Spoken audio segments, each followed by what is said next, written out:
toutes et à tous, et j'espère que vous allez bien, que vous vous portez bien, que vous n'avez pas trop le moral raplapla. Non, parce que franchement, il faut avoir du moral, de l'espoir, de la foi. Ah ouais, non mais. Donc aujourd'hui, nous allons faire France.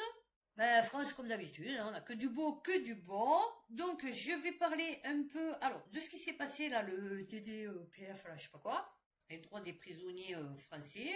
Ouais, des DPF. On va parler un peu de tout ce qui est justice, des trucs qu'on parle pas dans les autres chaînes. Alors, il n'y a que chez moi. Ah oui, non, il n'y a que chez moi. Alors, qui ne sont pas vus par beaucoup, du coup, ce qui est bien dommage.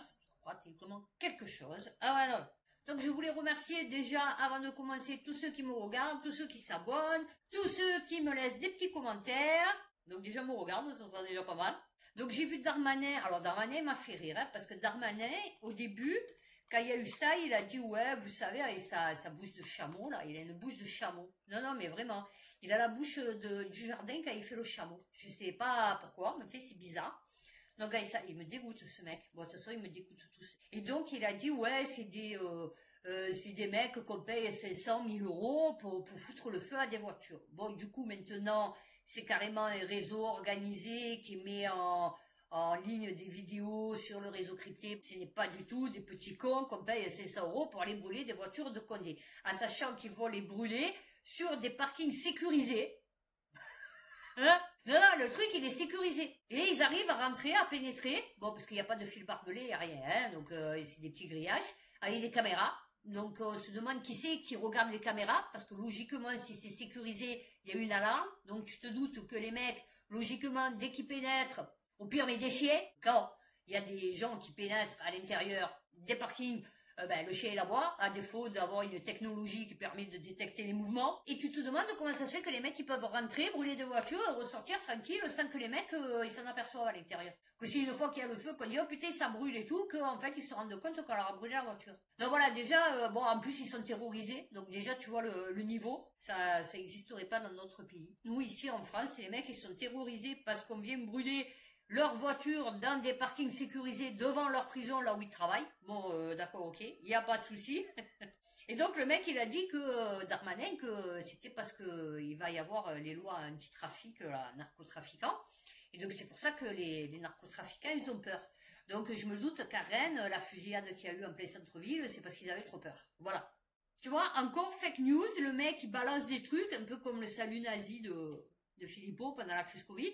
Le mec il balance des trucs, et en fait c'est pas ça. Tu vois, donc le mec tout content, ouais tu comprends, c'est les narcotrafiquants et tout. Et en fait je pense pas. En fait, vu que c'est pour le droit des prisonniers français, je pense que c'est par rapport à ce qui se passe dans les prisons. Et peut-être que dans les prisons, il se passe des trucs qu'on ne parle pas dans les médias. Donc on va commencer du coup par des choses super sympathiques. France3.francetvinfo.fr. Viol collectif avec actes de torture et de barbarie. Des hurlements de douleur étaient entendus. Les prévenus peinent à reconnaître l'absence de consentement. 4 hommes ont été mis en examen pour des viols collectifs avec actes de torture et barbarie sur au moins 5 victimes. Parmi eux, Christophe B. Oh, ça alors, qui placé en détention provisoire ne reconnaît pas l'absence de consentement des plaignantes. Un autre, incarcéré à Mont-de-Marsan, explique avoir eu une prise de conscience en garde à vue. Ah bah oui, heureusement qu'elle a eu lieu alors. Parmi eux, Christophe B, 55 ans, habitant la commune de Reignac, en Gironde. Alors, je suis sûre que ses amis vont dire « Oh, c'était un homme au grand cœur. » Ah ouais, non, lui aussi, tu vois. D'avoir contraint ses compagnes successives à avoir des rapports sexuels violents avec plusieurs hommes sans le consentement de ces dernières. Des hommes recrutés sur des sites libertins ou via le bouche à oreille. Au moins 5 victimes ont déjà été identifiées. Les viols accompagnés d'actes de torture et de barbarie étaient filmés. Oh bah oui, oh bah ça devait être coupé à pélico. Ah ouais, non mais, leur exploitation par les enquêteurs a permis d'établir, eux ils ont pas attendu 10 ans. Tu vois, voilà. Ah oui, non, lui il dit, moi je l'ai fait, mais elle était contente. Alors, c'est pour ça qu'elle criait d'ailleurs.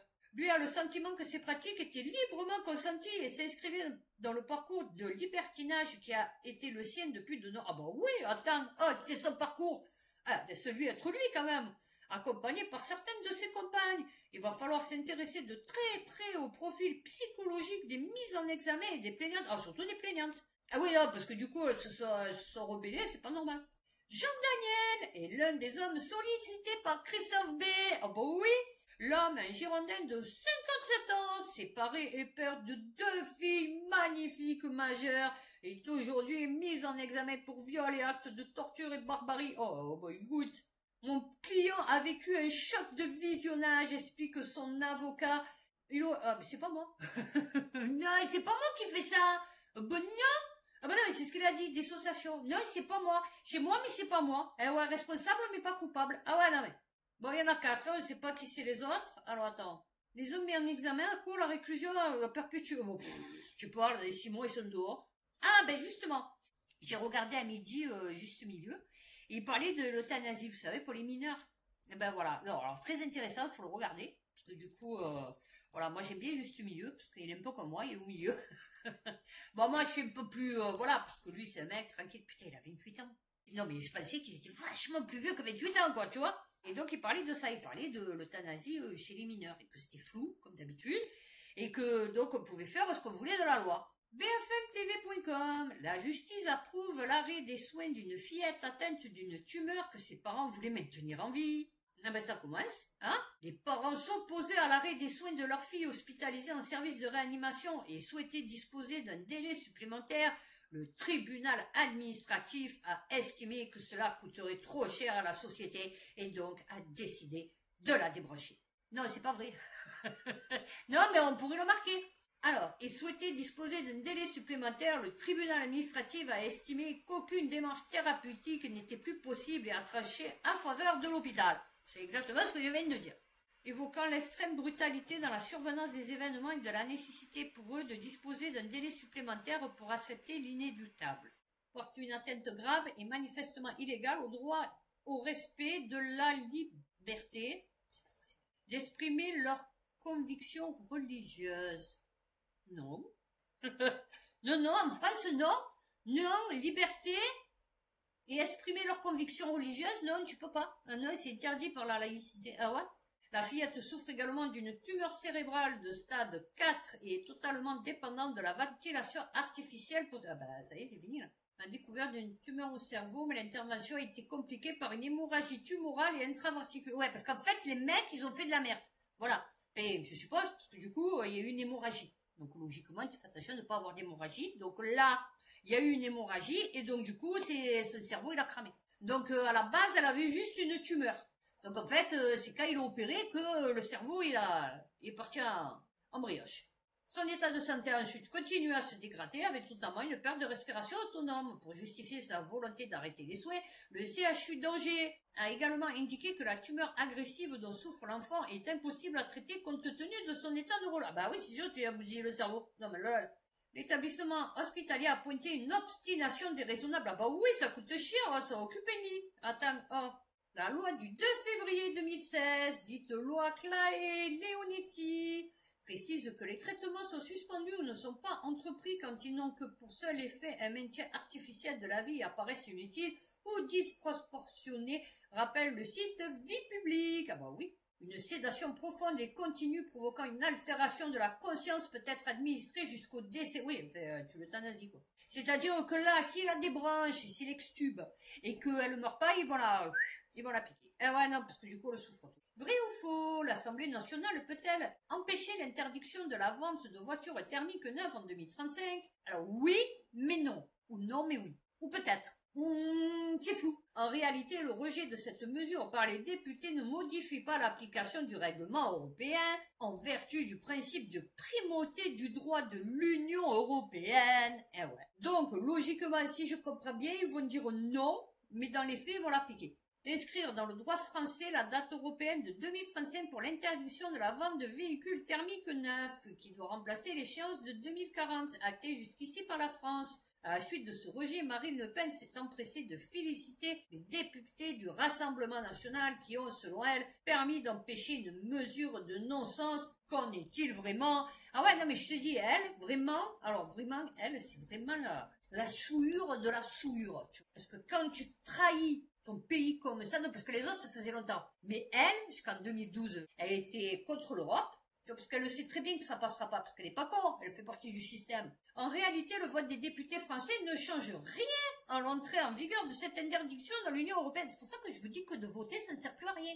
Et donc en France, et pourquoi celle-ci a été fixée par le règlement européen 2023/851. Ah oui. Or, ces actes juridiques européens sont obligatoires dans tous leurs éléments et sont directement applicables dans tous les États membres de l'UE. L'interdiction est d'effet direct. Elle s'appliquera donc en 2035 sur notre territoire sans avoir besoin de transposition interne. Un État ne peut pas seul, de son côté, annuler cette mesure. Dupont-Aignan, il a demandé le rétablissement de la primauté du droit national sur le droit européen. Oui, bien sûr, il va le faire. Putain, tu es le seul à le demander. Alors, non, avec Philippot, mais je veux dire, bon. Alors là, on va parler un petit peu de Marseille. Le Figaro, elle était en faveur de la pédophilie. Un élu marseillais demande à changer le nom de l'école Simone de Beauvoir. Donc, ça ne m'étonnerait pas, hein, pousser des lumières. Alors, lors du conseil municipal, Guy Tessier a provoqué... Putain, Guy Tessier, qu'est-ce qui lui arrive? À la suite de cette demande qui a soulevé la colère du maire de Marseille. Oh, bah oui!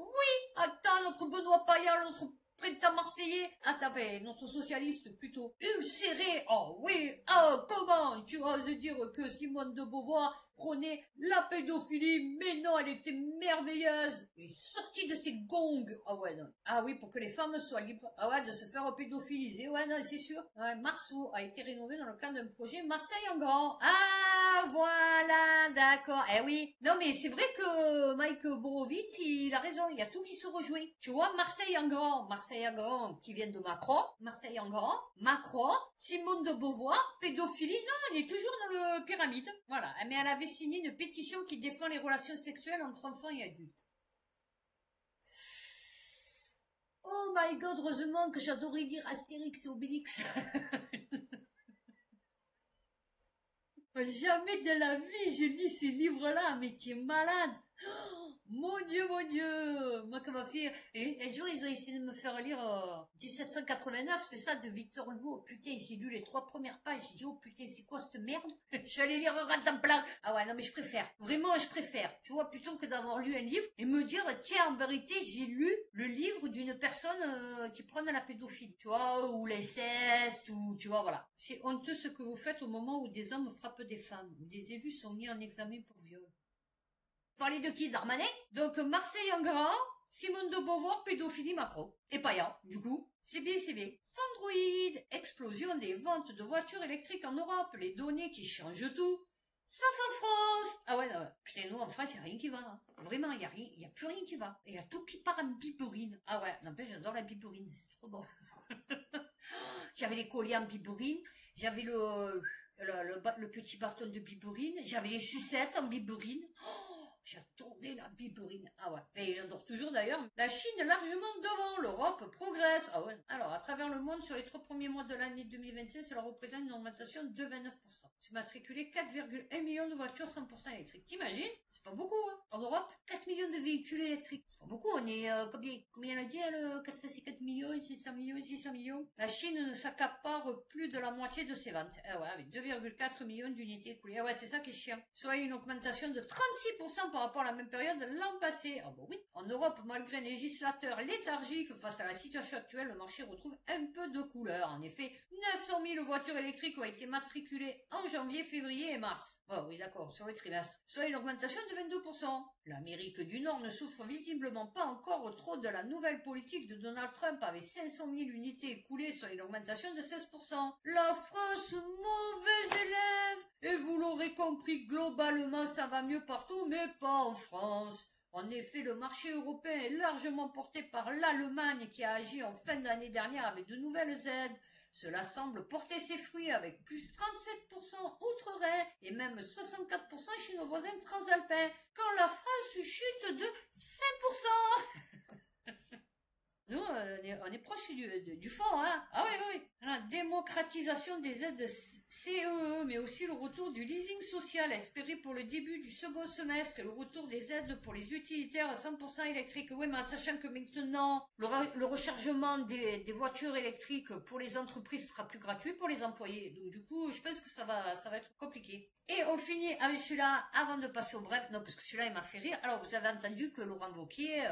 Oh, vous savez qu'il s'est teint les cheveux exprès pour faire les cheveux gris. En vérité, il n'a pas les cheveux gris. C'est pour faire au plus homme. Tu vois, il devrait se le faire, Bardella, tu vois. Donc là, en fait, il a les cheveux blancs, mais ils sont pas blancs, en fait. Ils sont pas comme les miens. Et comme avec les beaux cheveux. Et donc, le mec, il a dit, oui, je voudrais que les OQTF, ils soient envoyés à Saint-Pierre et Miquelon. Déjà, c'est une île à 8000 km. Je sais pas qu'elle fait... Bon, voilà, elle est sur une autre planète, le truc. Donc déjà, tu te dis, le billet d'avion, ça va être compliqué, hein, parce que du coup, tu n'as pas des vols toutes les semaines pour Saint-Pierre et Miquelon. Non, je t'explique. Donc déjà, pour affréter les avions, ça va nous coûter un pognon de dingue. Ben bon, lui, il s'en fout, hein, parce que du coup, il mange sur notre compte. Ensuite, les OQTF, il n'y a pas que des repris de justice. Ça tombe que ceux qui ont des problèmes sont OQTF, mais comme on dit, pas tous les francs-maçons sont lucifériens, mais tous les lucifériens sont francs-maçons. Et ben là, c'est pareil. C'est tous les OQTF ne sont pas des violeurs ou des tueurs, mais tous les violeurs et tueurs sont OQTF. Comme il a dit Salim Laibi, il y en a 136 000 toutes les années, de plus. D'accord? Et donc, les habitants de Saint-Pierre et Miquelon, je crois qu'ils sont, voilà, 5800 habitants. Donc, c'est-à-dire que tu vas faire, alors déjà 136 000 déplacements en avion. Alors d'accord, peut-être 50-100 par avion, il va en falloir des vols. Et en plus, 6 000 habitants, ils vont les foutre. Non, parce que du coup, ils vont les... Enfin, c'est-à-dire les mecs, les habitants, du coup, ils vont se barricader à l'intérieur de leur île, parce que du coup, tu vas déverser 136 000 sur une année au QTF dans la nature. C'est ça? Franchement, je vois que le niveau, il est super haut. Tu vois, ça c'est un peu comme Darmanin. Lui, c'est pareil. Enfin non, et alors après, à la fin, vous aurez Patrick Martin. Alors lui, c'est le top du top. Lui, il a le trophée. Lui, ah ouais, non mais... 20 minutes, une cagnotte créée en ligne pour offrir un voyage à Saint-Pierre et Miquelon à Laurent Wauquiez. Ah bah oui, le créateur de la cagnotte souhaite que Laurent Wauquiez aille parler de sa proposition aux quelques 5800 habitants de ce magnifique archipel. Oui, alors d'après ce que j'ai vu, c'est dans le nord, il fait super froid, ça s'appelle le cul. Donc alors, peut-être très beau, mais franchement, j'irais pas y habiter, tu vois. Ils auraient une seule alternative, soit partir à Saint-Pierre et Miquelon, soit rentrer chez eux, espérant compter sur l'effet dissuasif. Ils vont demander à Jeff Bezos avec son phallus géant. Ah ouais, non mais... Alors, a expliqué le député, espérant compter, oui d'accord, du climat de cet archipel français situé à 4000 km de la métropole. Une cagnotte ouverte à tous pour offrir un voyage à Saint-Pierre et Miquelon à Laurent Wauquiez. Ah bah je crois qu'il a pas besoin de ça pour prendre les sous pour faire ce qu'il veut de notre argent, tu vois, voilà. À quand la proposition de rétablir la peine de mort? Ah non, mais c'est vachement plus compliqué de faire ce qu'il compte faire que de rétablir la peine de mort. Enfin, je t'explique, hein, la peine de mort, c'est où une seringue, ou alors une guillotine, ou alors une corde. Enfin, je veux dire, bon, tu vois, c'est super simple. Là, il faut un avion, il faut construire des installations, il faut y mettre les mecs, enfin bon. Alors, 80 jours, vous pouvez participer si vous voulez donner de l'argent à Laurent Wauquiez. Ben voilà, là, j'ai terminé, et donc, on passe au brève.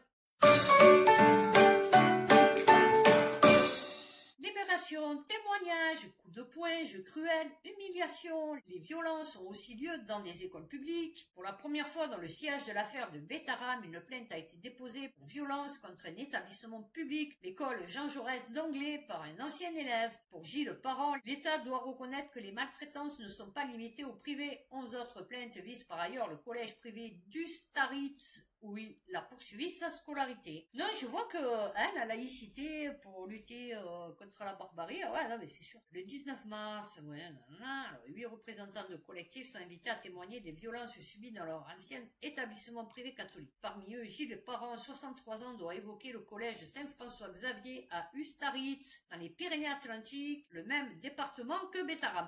Il y a un souci. On a eu souci de département, nous. Il y a des départements où c'est, comme Riaumont, qui paraît qu'il est toujours, d'ailleurs, ils en ont parlé la dernière fois dans je sais plus quel truc de Riaumont. Et en fait, Riaumont, il est toujours ouvert. Et pourtant, il y a eu des sévices, il y a eu de la torture, il y a eu des viols, il y a eu des... Et c'est toujours ouvert. Alors maintenant, c'est plus une école, mais ils accueillent encore des scouts et tout. Enfin bon, c'est... voilà. Mais ce jour-là, il parle aussi d'une école publique à Anglais, quelques kilomètres plus loin, où il affirme avoir été maltraité. Personne ne relève. Je ne comprends pas, tout le monde cherche à casser du curé, alors que les violences ont aussi eu lieu dans des établissements publics. mais personne, parlementaire et médias, n'a repris ce que j'avais à dire sur mon ancienne école. Ah ouais, non, parce qu'ils s'en foutent. Moi, s'il se passe ça dans l'école, je respecte pas la hiérarchie, je respecte rien, en fait, je me mêle. Si par exemple je passe devant porte et que j'entends derrière un curé qui est en train de frapper un élève ou qui est en train de lui faire des trucs chelous, je rentre, en fait, et je lui dis, qu'est-ce que tu fais? C'est quoi ton délire? Voilà, donc en fait, tout le monde était complice, même celle qui a voulu dénoncer machin et tout, elle était complice, parce que sinon tu te mêles, tu te mets au milieu, tu prends des coups, tu en as rien à foutre, c'est un enfant, quoi. Même qu'après tu es viré, mais au moins tu as été là, quoi, tu vois ce que je veux te dire? Oui, j'en ai parlé à ma hiérarchie, qui n'a rien fait, lol, c'est une blague, après j'ai été mise à pied, mais putain, viens me mettre à pied sur ma vie. Je reviens, et viens appeler les condés, vas-y, après moi je te balance tout. C'est comme ça qu'il faut faire. Bon, enfin, Marianne, ah ouais, non. Missile, drone, catapulte. Ces équipements militaires pour lesquels la France est très dépendante des Américains. C'est quoi des catapultes au XXIe siècle? Non, parce que moi je connais la catapulte, tu vois, fait genre Moyen-Âge, tu vois, fait un Gaulois, tu vois, fait voilà, Romain, machin et tout. Mais alors là, maintenant, une catapulte, de l'équipement de nos hélicoptères à notre capacité de renseignement, en passant par un élément indispensable à notre unique porte-avions. On n'en a plus qu'un? Non, on n'a plus qu'un porte-avions? Non, c'est pas possible. Si la France peut s'enorgueillir sans péché de ses joyaux militaires comme le Rafale, de sa bombe nucléaire, ouais alors attends, est-ce qu'on l'a toujours? Va savoir si on l'a pas vendu, ça aussi, et de son expérience récente des théâtres de guerre, compliqué. Elle reste en partie inféodée aux Américains matériellement et légalement à quel point les pays européens ont augmenté leur achat d'armes sur étagère, c'est-à-dire prêtes à l'emploi dans le petit jargon mili. Mais les achats ont surtout été faits sur des étagères américaines. Non, mais il n'y a pas d'ingérence, nous. Non, mais ça va. Nous, ça va. En France, pas du tout. Alors, pas TikTok. Oula, il faut l'interdire. Non, parce que TikTok, trop dangereux. Mais par contre, là, il n'y a pas de souci. France 3 régions.france-tvinfo.fr. Ça a été la goutte d'eau. La gendarmerie débarque chez une médecin pour l'obliger à faire ses gardes. Elle est depuis en arrêt maladie. Ouais, c'est paradoxal. Eh ouais, c'est paradoxal, ça aussi. 450 habitants du village de Bully. Ah ouais, non, mais sont privés de leur cabinet médical depuis le 20... Alors, elle faisait pas les gardes, mais elle était quand même là. D'accord? C'est-à-dire que, ok, peut-être les dimanches, les jours fériés et tout, il y avait des gueux. Mais en tout cas, la semaine, elle était là. Là, par contre, du coup, les gendarmes ont débarqué dans son cabinet en pleine consultation pour le remettre en arrêté de réquisition à la demande de l'ARS. Et sous le choc, elle est depuis en arrêt maladie. Donc, du coup, ils ont plus de médecins. Non, je suis fatiguée, franchement, je suis fatiguée. Marie-France! Ah ouais, non, mais celle-là aussi. Les caisses automatiques, c'est fini. Auchan, Leclerc, les enseignes de supermarchés tirent la sonnette d'alarme. Non, mais à la base, c'est pas eux qui les ont installés. Enfin, je veux dire, ils ont été forcés. Parce que normalement, quand tu tires la sonnette d'alarme, c'est que tu es victime de la chose, tu vois. Mais si c'est toi qui instaure la chose, comment tu peux être victime de la chose, tu vois? Enfin bon, après tu peux, mais je veux dire, c'est quand même compliqué. Elles se rendent compte qu'elles perdent de l'argent. La raison, le vol. Ah bon, oui, 2% du chiffre d'affaires des supermarchés. Eh ouais, voilà. Toutes les études le démontrent, les gens n'ont pas l'impression de voler face à une machine. Oh ben non. L'humanité. Sénateurs et députés s'entendent sur une loi de désorientation agricole qui adoube une agriculture intensive et tournée vers les sports. Ce que je vous avais lu dans Europe, que j'avais dit que le mec, le ministre de l'agriculture européen, il disait ouais on va de la technologie, machin, les nouveaux marchés européens et tout, et j'avais dit mais ça s'adresse pas aux petits paysans, ça s'adresse aux gros agro-industriels. On est ok. Le texte du gouvernement vidé de toute sa substance par les sénateurs qui l'ont largement adopté mardi 18 février, non c'est vieux mais c'est pour vous dire, non, parce qu'après j'ai la suite, fait la part belle de l'agro-industrie et freine toute tentative de transition. Dans la nuit, lors d'une commission mixte paritaire, députés et sénateurs se sont entendus sur une version commune qui fait la part belle aux propositions du palais du Luxembourg. C'est-à-dire, c'est bien obligé, puisque je viens de lire que c'est le droit de l'Europe qui prime sur le droit national. France 3 régions.france-tv-info.fr. La propriété est entièrement bio depuis mon grand-père. En sanglot, un agriculteur contraint d'abandonner pour raisons financières. Eh ouais. L'Occitanie est la première région bio en termes de surface cultivée, mais certains peinent à survivre avec l'agriculture biologique et finissent par renoncer. C'est le cas de Christian Couderc, agriculteur installé à Stoufaille, dans le Tarn-et-Garonne. Eh ouais. La phrase « on pourrait relancer la consommation », c'est-à-dire que finalement jusque-là on a aidé pour que les producteurs passent en bio, peut-être qu'il aurait fallu plutôt aider pour que les consommateurs achètent du bio. Ah oui, ça c'est sûr. Parce que justement, non, trop bien. Franchement, là j'ai une suite. Les nuages s'amoncellent sur les comptes de l'assurance chômage. Voilà.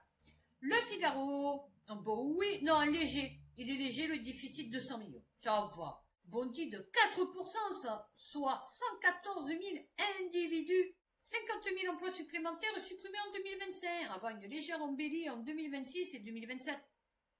Comme ils peuvent le savoir. Dans le même temps, les recettes, elles, ne vont pas cesser de chuter de près de 1 milliard d'euros. Ben, c'est sûr que s'il y a de plus en plus de chômeurs, donc du coup, il y a de moins en moins de salariés, donc de moins en moins de cotisations, et donc du coup, oui, effectivement, il n'y a plus de sous. Ah ouais, non, mais c'est sûr. Donc si ça rentre pas, tu vois, ça peut pas sortir. 1,5 milliard d'euros d'économie. Ah, t'inquiète, il va y arriver. Tu grattes, un peu de partout, tu y arrives, hein.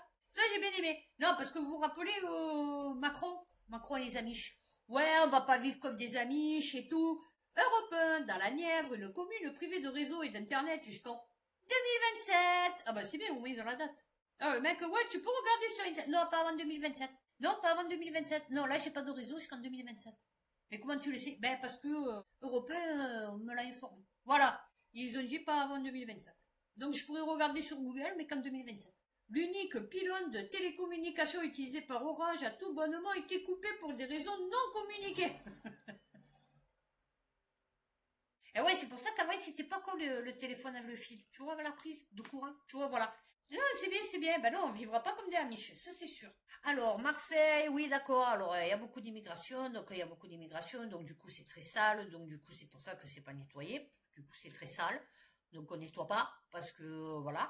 Et donc, parce que la mairie, elle est pauvre. Hein, parce elle peut pas payer des agents de nettoyage qui font leur boulot. Donc, du coup, le Figaro, 28 millions d'euros dépensés en 4 ans. La mairie de Marseille épinglée pour son recours croissant au cabinet de conseil. Non, c'est bien, tu vois un peu ce qu'on aurait pu... Ben déjà, on aurait pu nettoyer le quartier. On aurait pu nettoyer devant chez moi. Tu vois, enfin, pas devant, mais un peu plus loin que chez moi. Parce que du coup, il y a une voiture volée en travers. Ouais, en travers de la rue. Et vite brisée. On est en train de la désosser et tout. Mais elle est toujours là. Et c'est complètement dégueulasse. Pas moins de 387 pour un montant cumulé de 28,3 millions d'euros. C'est le nombre de cabinets de conseil auxquels la ville de Marseille a eu recours entre 2019 et 2023. Eh ouais. Ah, c'est pour ça qu'on en est là, d'accord. Non, parce que je me disais, putain, c'est par rapport à quoi que franchement, Marseille, c'est aussi dégueulasse et tout. Eh ben voilà, c'est parce qu'en fait, c'est les sous, c'est nos sous qui partent dans un cabinet de conseil. Voilà. Et là aussi, la ville de Marseille a payé 235 000 euros pour les frais de justice de Julien Ruas.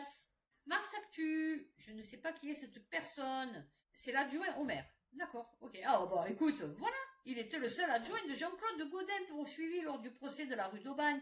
Julien Ruas, ancien élu chargé notamment de la prévention des risques, a bénéficié de la protection fonctionnelle. À ce titre, ces faits de justice sont couverts par la commune.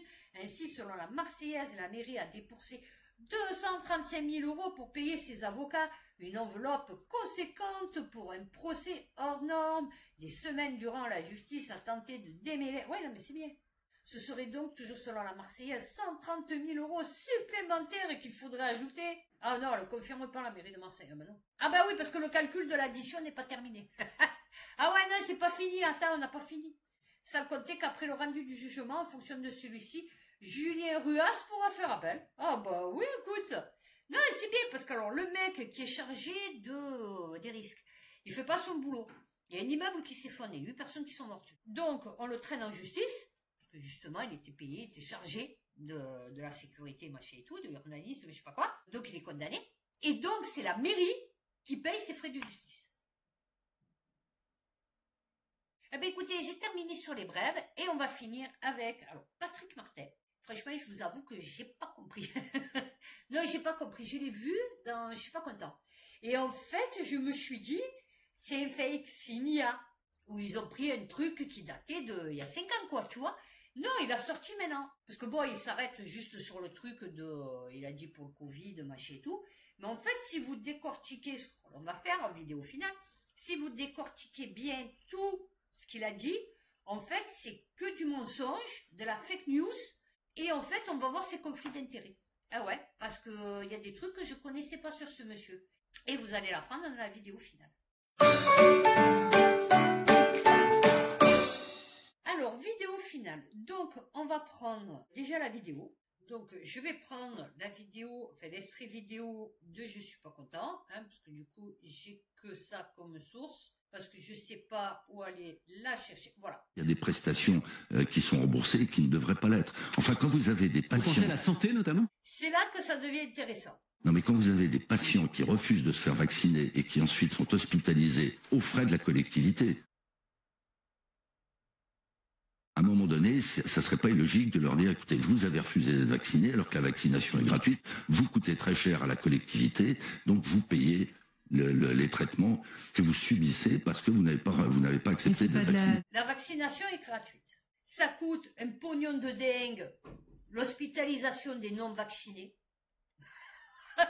non, mais il faut voir le niveau. Bon, déjà, vous le savez que la vaccination n'est pas gratuite puisque c'est la Sécu qui paye et la Sécu, c'est nous. Donc là, j'ai un article le 14 décembre 2022. Covid, la vaccination a déjà coûté 7,6 milliards à la sécurité sociale. En décembre 2022, ça coûtait déjà 7,6 milliards d'euros. Donc la vaccination gratuite, ça n'existe pas en fait. D'accord? Qui ne coûte rien et qui coûte plus cher les non-vaccinés à l'hôpital, alors que bon, ça n'existe plus le Covid, hein, j'explique, que la vaccination. Donc je me suis dit, putain, c'est qui ce mec? Tu vois, parce que je me suis dit, c'est qui ce Patrick Martin, avec cette tête de colle? Et en fait, j'ai lu, je me suis dit, c'est pour ça qu'il parle du Covid, qu'il parle des soins de santé, qu'il faut réduire les soins, enfin, les remboursements, machin et tout. Vous savez pourquoi? Il est notamment administrateur de la Banque de France de plusieurs organismes appartenant au groupe de prévoyance retraite Apicil et également de CIPAR, une structure d'investissement et d'ingénierie financière destinée aux PME. Donc vous allez me dire, ouais, et donc? Sauf que quand je clique sur Apicil, le groupe Apicil est un groupe français de protection sociale complémentaire à but non lucratif fondé en 1938. Assure directement le remboursement partiel des frais médicaux, chirurgicaux, pharmaceutiques et cliniques. Donc en fait, le mec, il vient, donc il est président des patrons, d'accord? Il vient te dire qu'il faut réduire les prestations de santé, d'accord? Les remboursements de santé et tout, alors que le mec, donc c'est un conflit d'intérêts, on est ok, alors que le mec, il détient, il est administrateur de je sais pas quoi, de Apicil, qui est un truc de complémentaire santé des frais médicaux. Non, voilà, elle a été courte. Ouais, non, parce que là, du coup, il n'y a plus rien à dire. Et une fois que vous avez dit ça, vous avez tout dit, quoi, tu vois. Là, le mec, Patrick Martin, il vient t'expliquer qu'il faut, bon, donc, du coup, faire payer aux non-vaccinés les hospitalisations Covid. Ok?